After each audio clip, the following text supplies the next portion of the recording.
নমস্কার YouTube friends চ্যানেলে সবাইকে স্বাগত। আশা করছি সবাই ভালো আছেন। আজকে যে বিষয় নিয়ে আমি কথা বলবো সেটি এই পনসেটিয়া গাছ সম্পর্কে কিছু তথ্য আমি আপনাদের সঙ্গে শেয়ার করব। আমরা যারা ছাদ বাগানে আছি তাদেরকে আমি বলবো, সাজেস্ট করব, আপনি আপনার বাগানে এই খুব সুন্দর ফুল বা পাতাবাহারটি আপনি কিন্তু রাখতেই পারেন। এটি কিন্তু চন্দ্রমল্লিকার মতো আপনি যদি বাঁচিয়ে রাখতে পারেন তাহলে কিন্তু আপনার বাগানে আরামসে থেকে যায়, কিন্তু তার জন্য একটু স্পেশাল কেয়ার করতে হবে। এবং এই এখন ফুল আসছে, এই ফুলের টাইমে আপনি কি কেয়ার করবেন এবং এদের যত্ন পরিচর্যা কেমনভাবে করবেন, কেমন মাটিতে ভালো হয়, কেমন পরিমাণ জল দিতে হয়, সেই সম্পর্কে কিছু তথ্য আমি আপনাদের সঙ্গে শেয়ার করব। ভিডিওটা যদি ভালো লাগে লাইক করুন, শেয়ার করুন। কোনো প্রশ্ন থাকলে কমেন্টে জানাতে পারেন। প্রথমেই আসি এই পনসেটিয়া কি কালারে পাওয়া যায়। পনসেটিয়া বিভিন্ন কালারে পাওয়া যায়, লাল, পিঙ্ক, হোয়াইট এবং আর একটা যেটা হচ্ছে গোলাপি। এই চারটি কালার কিন্তু সমস্ত নার্সারিতেই পাওয়া যায়। এছাড়াও আরও কয়েকটি কালার বাই কালার পাওয়া যায়, কিন্তু সেগুলি সবসময়ই অ্যাভেলেবেল থাকে না নার্সারিতে। তাই আপনি কিন্তু এই চারটি কালারের মধ্যে যে কোনো আপনার ফেভারিট কালার আপনি কিন্তু সংগ্রহ করে আনতে পারেন। তবে আমি কেনার আগে যে দুটি কথা বলবো, যে দুটি বিষয় মাথায় রাখবেন বা রাখলে ভালো হয় সেটি বললি, গাছটি কেনার সময় আপনি কিন্তু অবশ্যই অধিক সংখ্যক যদি ব্রাঞ্চ বা ডাল সহ গাছ পান তাহলে কিন্তু গাছটির পরবর্তীকালে গ্রোথ খুব ভালো হবে এবং ফুল ফুললে সেই গাছটির সৌন্দর্য অধিক পরিমাণ বৃদ্ধি পাবে। এটি কিন্তু মাথায় রাখবেন। আর একটি বিষয়, ফুল ফুটে গেছে এমন গাছ নেবেন না, জাস্ট কালার বোঝা যাচ্ছে, ঠিক এই পাতার রং চেঞ্জ হচ্ছে, এইরকম যদি আপনি গাছ পান তাহলে সেই গাছটিকে আগে চয়েস করবেন। কারণ এরকম গাছ যদি নেন তাহলে আপনার বাগানে কিন্তু ফুলটি অধিক সময় ধরে থাকবে এবং এই শীতের সময়টা পুরোটাই কিন্তু আপনার বাড়িতে এই ফুলটা থেকে যাবে। এটি কিন্তু অ্যাকচুয়ালি ফুল নয়, পাতা বলতে পারেন, পাতাবাহার বলতে পারেন।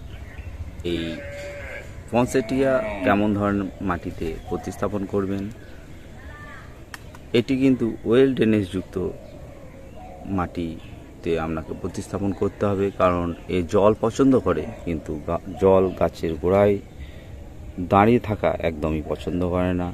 তাই সেরকম ধরনের মাটি প্রস্তুত করতে গেলে আপনি সেই মাটিতে কী উপাদান নেবেন? Simple, 40% garden soil, 40% vermi compose, সেটা গোবর পচা সার বা পাতা পচা সার হতে পারে। 80% হয়ে গেল 5% সিংকুচি, 5% হাড় গুঁড়ো, 5% নিম খোল আর 5% সরিষার খোল।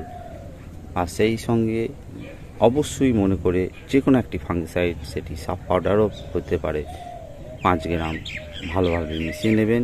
দিয়ে 15 থেকে 20 দিন রেখে দেবেন মাটিটা। তারপর গাছটিকে সেই মাটিতে প্রতিস্থাপন করবেন। এবং এই মাটি যে উপাদান বললাম এইভাবে যদি প্রস্তুত করে আপনি যদি মাটিটা প্রস্তুত করেন তাহলে এই মাটিটায় ড্রেনেজ ব্যবস্থা দেখবেন খুবই ভালো হচ্ছে। কিন্তু যদি আপনি অত সময় না থাকে সঙ্গে সঙ্গে যদি মাটিটা প্রস্তুত করে গাছটি লাগান, সেক্ষেত্রে কিন্তু আপনি সরিষার খোলটা বাদ দেবেন। কারণ সরিষার খোল মেশাইলে আপনাকে ওটা ক্রিয়াকলাপ আরম্ভ করার জন্য বা ওতে যে হিটটা থাকে সেটা নষ্ট করার জন্য আপনাকে কিন্তু মাটিটিকে 15 থেকে 20 দিন রেস্ট দিতেই হবে। না হলে কিন্তু ওই মাটিটা গাছের শিকড়কে ক্ষতি করতে পারে। এই পনসেটিয়া গাছের রোগবালাই বলতে কিন্তু তেমন কিছু হয় না। যদি আপনি এদেরকে পচনের হাত থেকে রক্ষা করতে পারেন তাহলে তেমন কোনো সমস্যা হয় না। শুধু মিলিবাগ পোকার আক্রমণ হয়, যেটা আপনার তুলোর মতো ঠিক আগাতে এই ডগাতে লেগে থাকে, দেখবেন তুলোর মতো লেগে আছে। সেটি কিন্তু যে কোনো কীটনাশক স্প্রে করলেই কিন্তু সেই মিলিবাগ পোকার আক্রমণ থেকে রক্ষা পাওয়া যায়। তাছাড়া নিয়মিত ফাঙ্গিসাইড স্প্রে করবেন, তাহলেই কিন্তু আপনার গাছ সুস্থ থাকবে। এবার আসি আপনার এই পনসেটিয়া গাছটিকে কেমন জায়গায় রাখবেন। বিশেষ করে এই শীতকালে আপনি কিন্তু এই পনসেটিয়াটাকে ওপেন ছাদে বা ব্যালকনি, যেখানে আপনার ম্যাক্সিমাম 5 ঘন্টা রৌদ্র থাকে, বাকি টাইমটা ছায়া, সেই সব জায়গাতেও কিন্তু আপনি রাখতে পারেন, কোনো অসুবিধা হবে না। আপনি শীতের সময় যে কোনো জায়গায় রাখতে পারেন, কোনো অসুবিধা নেই। সারাদিন রোদ থাকলেও সেখানেও কোনো অসুবিধা হয় না, গাছের গোড়ায় জলটা যদি ঠিকঠাক দেখে দেন। কিন্তু বিশেষ করে গ্রীষ্মকালে প্রখর যখন রৌদ্র থাকে, তখন কিন্তু গাছটিকে ছায়াযুক্ত জায়গায় রাখবেন, না হলে কিন্তু গাছের ক্ষতি হতে পারে। আর বর্ষাকালে এর কিন্তু একটু নজর দিতে হবে। কেমন নজর? যখন ওই 5-6 দিন ধরে যখন নিম্নচাপ চলে বা অনবরত বৃষ্টি হয়, তখন কিন্তু আপনি গাছটাকে শেডে রাখতে হবে, না হলে গাছটি কিন্তু পচন রোগ আসতে পারে। আর 1-2 দিন বৃষ্টি হলে, বর্ষাকালে যখন 1-2 দিন বৃষ্টি হয়, তখন কিন্তু এর কোনো ক্ষতি হয় না।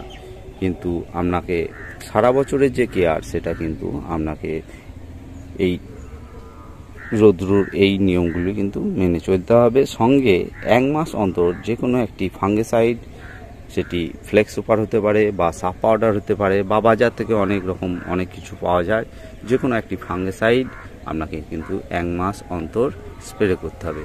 যদি আপনি সাপ পাউডার স্প্রে করেন, তাহলে 1 লিটার জলে 2 থেকে 2.5 গ্রাম ভালোভাবে মিশিয়ে নেবেন, দিয়ে গাছটিকে স্প্রে করবেন। এখন কিন্তু এই ফুলের টাইমে কিন্তু বা শীতকালে স্প্রে করার অতটা দরকার পড়ে না।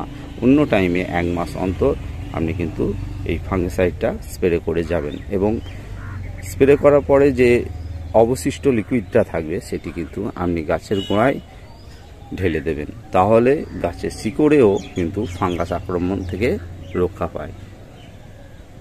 আশা করছি এই পনসেটিয়া গাছ সম্পর্কে কিছু তথ্য আমি আপনাদের সঙ্গে শেয়ার করতে পারলাম। ভিডিওটা যদি ভালো লাগে, লাইক করুন, শেয়ার করুন। কোনো প্রশ্ন থাকলে কমেন্টে জানাইতে পারেন। সঙ্গে থাকার জন্য অসংখ্য ধন্যবাদ।